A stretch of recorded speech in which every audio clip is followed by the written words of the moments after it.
ഇന്ന് രാവിലെ 11 മണിക്ക് മുഖ്യമന്ത്രി പിണറായി വിജയൻ മാധ്യമങ്ങളെ കാണുന്നു. ഒരു വലിയ ഇടവേളയ്ക്ക് ശേഷം തന്നെയാണ് അദ്ദേഹം മാധ്യമങ്ങളെ കാണുന്നത്. ADGP RSS നേതാവ് കൂടിക്കാഴ്ച, തൃശൂർ പൂരവിവാദം എന്നൊക്കെ വലിയ ചോദ്യങ്ങൾ മുഖ്യമന്ത്രി വാർത്താ സമ്മേളനത്തിൽ കാത്തിരിക്കുന്നു എന്നുള്ളതാണ് ഏറ്റവും പ്രധാനപ്പെട്ട കാര്യം. വിവാദ വിഷയങ്ങളിൽ ഇന്ന് മുഖ്യമന്ത്രി നിലപാട് വ്യക്തമാക്കുമോ എന്നുള്ള കാര്യവും നമുക്ക് ആലോചിക്കേണ്ടിയിരിക്കുന്നു. പ്രതിപക്ഷത്തിൻ്റെ എതിർപ്പിനപ്പുറം ഘടകകക്ഷിയായ CPI തന്നെ സർക്കാരിനെതിരെ വിമർശിച്ച് രംഗത്ത് വന്നത് തീർച്ചയായിട്ടും സർക്കാരിനെ ചെറിയ പ്രതിസന്ധിയിലാക്കിയിട്ടുണ്ട്. എന്നാൽ CPI എന്ന പ്രസ്ഥാനം പറയുന്ന പല കാര്യങ്ങളും ഗൗരവമായിട്ട് ഈ ഭരണകക്ഷി എടുക്കുന്നുണ്ടോ എന്ന കാര്യം നമുക്ക് സംശയമാണ്. കാരണം മുഖ്യമന്ത്രിയോട് ഫോണിൽ സംസാരിച്ചിട്ടുണ്ട് എന്നൊക്കെ തന്നെ ഈ തലപ്പത്തുള്ള ആളുകൾ പറയുമ്പോൾ പലപ്പോഴും മുഖ്യമന്ത്രി കാണും കവാത്ത് മറക്കുന്ന രീതി ഇവരൊക്കെ അവലംബിക്കാറുണ്ട് എന്നുള്ളത് മറ്റൊരു നേരാണ്. അജീഷ് ജയകുമാർ നമുക്കൊപ്പം തത്സമയം ചേരുകയാണ്. Ajeesh, good morning. പറയൂ വിശദാംശങ്ങൾ.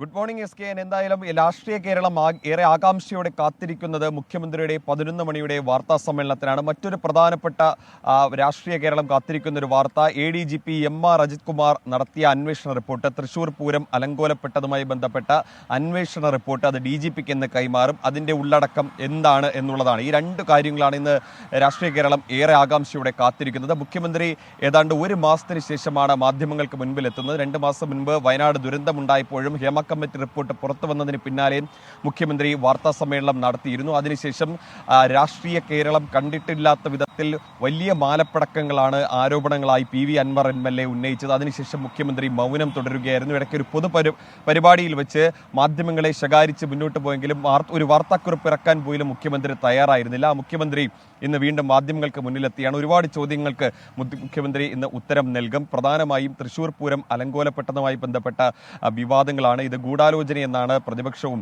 ഒപ്പം തന്നെ ഭരണമുന്നണിക്കകത്തു നിന്നുള്ള ചില ആളുകൾ പോലും ഉന്നയിക്കുന്നത്. മറ്റൊരു പ്രധാനപ്പെട്ട കാര്യം ADGPയുടെ RSS നേതാക്കളുമായുള്ള കൂടിക്കാഴ്ചയാണ്.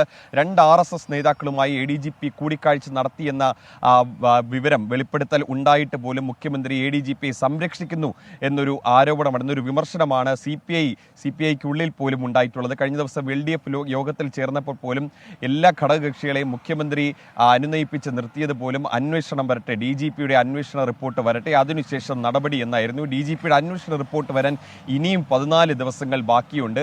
അതുവരെ കാത്തിരിക്കാൻ കഴിയുമോ എന്നാണ് പ്രതിപക്ഷം ഒപ്പം തന്നെ ഭരണമുന്നണിയിലെ ചില നേതാക്കൾ പോലും ചോദിക്കുന്നത്. കാരണം DGPക്കെതിരെ ഉയർന്ന അഴിമതി ആരോപണങ്ങളും മറ്റുമല്ല പ്രധാനപ്പെട്ട ഇവരുടെ വിഷയം. അതിലൊക്കെ അന്വേഷണ റിപ്പോർട്ട് വന്നതിന് ശേഷം നടപടിയെടുത്താൽ മതിയെന്നാണ്. പക്ഷേ RSS നേതാക്കളുമായി നടത്തിയ കൂടിക്കാഴ്ച, അതിൽ വലിയ രാഷ്ട്രീയമുണ്ട്.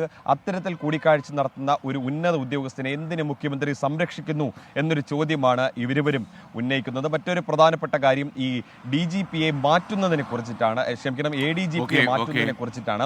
ADGP ജയകുമാറാണ് വിവരങ്ങളുമായി തിരുവനന്തപുരത്ത് നിന്ന് ചേർന്ന്. കുറേ സുഹൃത്തുക്കൾ ഈ പോലീസ് റാങ്ക് ലിസ്റ്റിൻ്റെ കാര്യം പറഞ്ഞ് ഇങ്ങനെ യൂട്യൂബിൽ സന്ദേശങ്ങൾ അയക്കുന്നുണ്ട്. സന്ദേശങ്ങളൊക്കെ ഞാൻ കാണുന്നുണ്ട്. ശ്രീകുട്ടൻ്റെ സന്ദേശം ഉദാഹരണത്തിന് വായിക്കാം.